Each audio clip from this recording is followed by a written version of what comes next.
तुम्ही जर आपल्या आईवर, आपल्या बहिणीवर, आपल्या मुलीवर, आपल्या मैत्रिणीवर प्रेम करत असाल, तर आजचा व्हिडिओ तुमच्यासाठी अतिशय महत्त्वाचा आहे. हॅलो फ्रेंड्स, मी डॉक्टर जयश्री परत एकदा अमेरिकेतून तुमच्याशी संवाद साधते आहे. फ्रेंड्स, आज मी एक अतिशय सेन्सिटिव्ह आणि महत्त्वाच्या विषयावर बोलणार आहे, ब्रेस्ट कॅन्सर. पूर्ण जगामधल्या स्त्रियांमध्ये 2 कॅन्सर्स अतिशय महत्त्वाचे आहेत. एक आहे ब्रेस्ट कॅन्सर आणि दुसरा आहे सर्व्हायकल कॅन्सर. त्यापैकी सर्व्हायकल कॅन्सरबद्दलची माहिती मी थोडक्यात गेल्या व्हिडिओमध्ये सांगितलेली आहे. तुम्ही जर तो व्हिडिओ पाहिला नसेल तर तो व्हिडिओ पण नक्की बघा. आणि दुसरा महत्त्वाचा कॅन्सर आहे ब्रेस्ट कॅन्सर.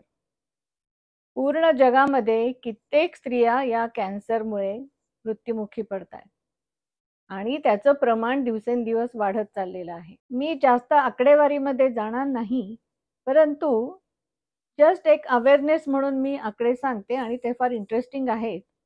शहरी भागामध्ये प्रत्येक 26 स्त्रियांच्या मागे एका स्त्रीला ब्रेस्ट कॅन्सरचा धोका निर्माण होतो किंवा तिला प्रत्यक्ष ब्रेस्ट कॅन्सर होतो.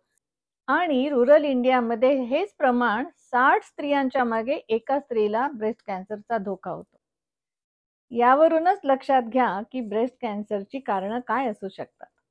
सगळ्यात महत्त्वाचा अजून एक पार्ट याच्यामध्ये आहे, दिवसेंदिवस ब्रेस्ट कॅन्सर होण्याचं वय हे कमी कमी होत चाललेलं आहे आणि म्हणजे 30s मध्ये आजकाल ब्रेस्ट कॅन्सरचं प्रमाण जास्त दिसून यायला लागलेलं आहे. फ्रेंड्स, लक्षात घ्या की फक्त स्त्रियांमध्येच ब्रेस्ट कॅन्सर होत नाही बरं का. पुरुषांमध्ये सुद्धा ब्रेस्ट कॅन्सरचं प्रमाण भरपूर आहे. ब्रेस्ट कॅन्सर होण्यासाठी काय हाय रिस्क फॅक्टर्स असतात. नंबर 1 वर आहे ओबेसिटी, म्हणजे लठ्ठपणा. लठ्ठपणा मुळातच एक आजार समजला जातो आणि या लठ्ठपणामुळे बाकीच्या आजारांना सुद्धा आमंत्रण मिळतं, जसं की डायबेटीज. आणि डायबेटीजमध्ये असं निदर्शनास आलेलं आहे की ब्रेस्ट कॅन्सरचा धोका डायबेटीजमुळे जास्त होऊ शकतो. कारण कॅन्सर सेल्समध्ये शुगर हे त्यांचं मुख्यतः फूड असतं. म्हणजे कॅन्सर सेल्स शुगरी ॲटमॉस्फिअरमध्ये जास्त फास्ट ग्रो होतात. नंबर 2 वर आहे रॉंग लाईफस्टाईल. लाईफस्टाईल चुकीची असल्यावर त्याच्यामुळे परत ओबेसिटी, परत डायबेटीज हे चक्र परत सुरू होतं. नंबर 3 रिस्क फॅक्टर आहे स्मोकिंग. अगदी हाय सोसायटीमध्ये स्मोकिंग सुद्धा आजकाल खूप कॉमन झालेलं आहे. नंबर 4 वर आहे अल्कोहोल, म्हणजे ड्रिंक्स, अल्कोहोलिक ड्रिंक्स घेणं किंवा दारू पिणं. आजकाल दारू पिण्याचं प्रमाण फॅशन म्हणून मिडल क्लास स्त्रियांमध्ये सुद्धा खूप जास्त आढळून येतं.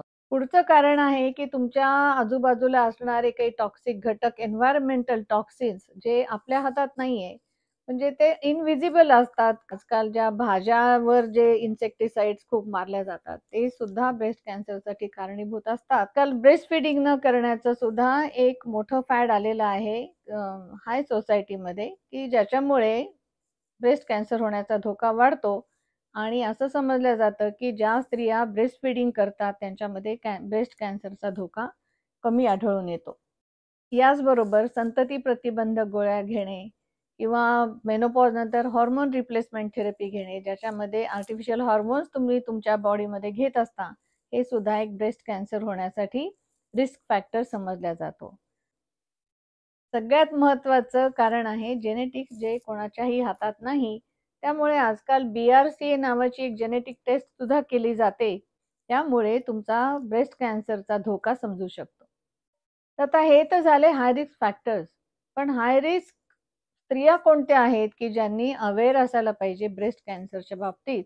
तर नंबर 1 आहे की ज्यांच्यामध्ये फॅमिली हिस्ट्री आहे ब्रेस्ट कॅन्सरची, म्हणजे त्यांच्या आईला किंवा बहिणीला किंवा कुठल्याही नात्यामध्ये जर झालेला असेल ब्रेस्ट कॅन्सर, तर ती महिला हाय रिस्कमध्ये येते. नंबर 2 आहे, जे कोणीच लक्षात घेत नाही की जसं-जसं वय वाढत जातं, तसं-तसं ब्रेस्ट कॅन्सर काय सगळ्याच कॅन्सरचा धोका वाढत जातो. त्यामुळे 50शी नंतर महिलांमध्ये आणि 60 नंतर पुरुषांमध्ये ब्रेस्ट कॅन्सरचा धोका वाढायला लागतो. पोस्ट मेनोपॉज, म्हणजे थोडक्यात पोस्ट मेनोपॉझल कॅन्सरचा धोका जास्त निर्माण होतो. नंबर 3 आहे, ज्या स्त्रिया ओबेज आहेत किंवा लठ्ठ आहेत त्या स्त्रिया, ज्या स्त्रियांना डायबिटीज आहे त्या स्त्रिया, अशा स्त्रिया हाय रिस्कमध्ये आढळून येतात आणि त्यांनी ब्रेस्ट कॅन्सरबाबत अतिशय जागरूक आणि सावध असायला हवं. तर जागरूक असायला हवं म्हणजे काय? तर सेल्फ ब्रेस्ट एक्झामिनेशन सुद्धा खूप दवाखान्यांमधनं शिकवले जाते, की ज्याच्यामध्ये महिला स्वतः आपल्या दोन्ही ब्रेस्टची तपासणी करू शकते. त्याच्यामध्ये काही कॅन्सरची लक्षणं आहेत की नाही. पण ते समजण्यासाठी पहिल्यांदा समजणं आवश्यक आहे, की ब्रेस्ट कॅन्सरची लक्षणं काय आहेत? यामध्ये ब्रेस्टची साईज कमी जास्त होऊ शकते. नंबर 2 युजुअली ब्रेस्टमध्ये लंप आढळून येतो, म्हणजे गाठ.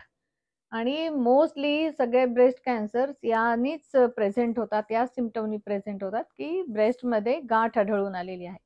आणि कॅन्सरमध्ये सुरुवातीला ती गाठ असते ती पेनलेस असते. त्यामुळे जर तुम्ही ती स्पर्शाने जर तुम्हाला ती जाणवली, तरच ते डिटेक्ट होतं. त्यामुळे सेल्फ एक्झामिनेशन ब्रेस्ट किती इम्पॉर्टंट आहे, याचा मी एक स्वतंत्र व्हिडिओ बनवणार आहे, की प्रत्येक स्त्रीनी आपली सेल्फ ब्रेस्ट एक्झामिनेशन कशी करायला पाहिजे. यानंतर पुढचं लक्षण असं असू शकतं, की काही स्किन चेंजेस आढळतात. जसं की काही स्किनमध्ये रेडनेस आढळून येतो किंवा ऑरेंज ऑरेंज पील स्किन आढळून येते. म्हणजे त्याच्यामध्ये ऑरेंजची जी स्किन असते त्याच्यामध्ये असं जे डिम्पलिंग आढळून येतं, तशी स्किन झालेली असते. तसंच निपलमध्ये काही जणींना डिस्चार्ज सुरू होतो, वॉटरी डिस्चार्ज किंवा मिल्की डिस्चार्ज. तर एका ब्रेस्टमध्ये किंवा दोन्ही ब्रेस्टमध्ये आढळून येऊ शकतं आणि कधी-कधी ब्लडी डिस्चार्ज सुद्धा सुरू होतो किंवा काही जणींना काखेमध्ये गाठ येते. ती म्हणजे ब्रेस्ट कॅन्सर जर लिम्फ नोडपर्यंत गेला, ही सगळी प्राथमिक लक्षणं आहेत. आणि सगळ्याच कॅन्सरमध्ये जे लागू होतं ते की early detection is very important आणि फॉर्च्युनेटली ब्रेस्ट कॅन्सर हा एकमेव कॅन्सर आहे की ज्याच्यासाठी प्रिव्हेंटिव्ह टेस्ट अवेलेबल आहे. तर यासाठी काय करता येईल? तर एक तर स्क्रीनिंग प्रोग्राम्स आहेत. गव्हर्नमेंटमध्ये सुद्धा ते केले जातात किंवा प्रायव्हेट एन-जी-ओजमध्ये किंवा प्रायव्हेट हॉस्पिटलमध्ये सुद्धा हे स्क्रीनिंग प्रोग्राम्स आहेत.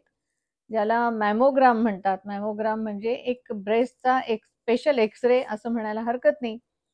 तो आजकाल 35शी नंतरच ॲडव्हाइस केला जातो. 35शी नंतर 2-3 वर्षांनी एकदा आणि 50शी नंतर किंवा 60 नंतर तर दरवर्षी एकदा. अमेरिकेत तर आफ्टर 60 एव्हरी इयर मॅमोग्राम कंपल्सरी आहे.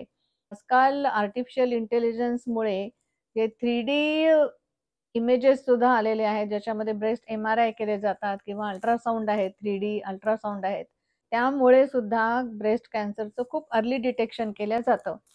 म्हणून ब्रेस्ट कॅन्सर डिटेक्ट करण्यासाठी number 1 is self breast examination, जी स्त्री स्वतः करते. Number 2 mammogram. Number 3 3D ultrasound आणि नंबर 4 एम-आर-आय, ब्रेस्ट एम-आर-आय. अर्थात हे सगळे इन्व्हेस्टिगेशन तुम्ही डॉक्टरांच्या सल्ल्यानेच करा.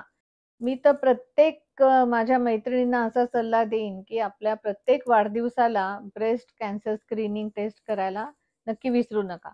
अर्थात आपल्या डॉक्टरच्या सल्ल्याने. ही सगळ्यात मोठी गिफ्ट तुम्ही स्वतःला देत आहात हे लक्षात घ्या. तर फ्रेंड्स, ब्रेस्ट कॅन्सरबद्दलचा हा अवेअरनेसचा व्हिडिओ तुम्हाला आवडला का? आपल्या मैत्रिणींना हा व्हिडिओ नक्की फॉरवर्ड करा. माझे व्हिडिओ जर तुम्हाला आवडत असतील तर माझ्या चॅनलला प्लीज सबस्क्राईब करा, लाईक करा आणि शेअर करायला विसरू नका. तर भेटूया पुढच्या व्हिडिओमध्ये जो अतिशय महत्त्वाचा विषय आहे. त्यामध्ये मी सेल्फ ब्रेस्ट एक्झामिनेशन दाखवणार आहे, ती कशी करायला हवी. तोपर्यंत आपली आणि आपल्या कुटुंबियांची छान काळजी घ्या. स्वस्थ राहा, मस्त राहा. Bye bye.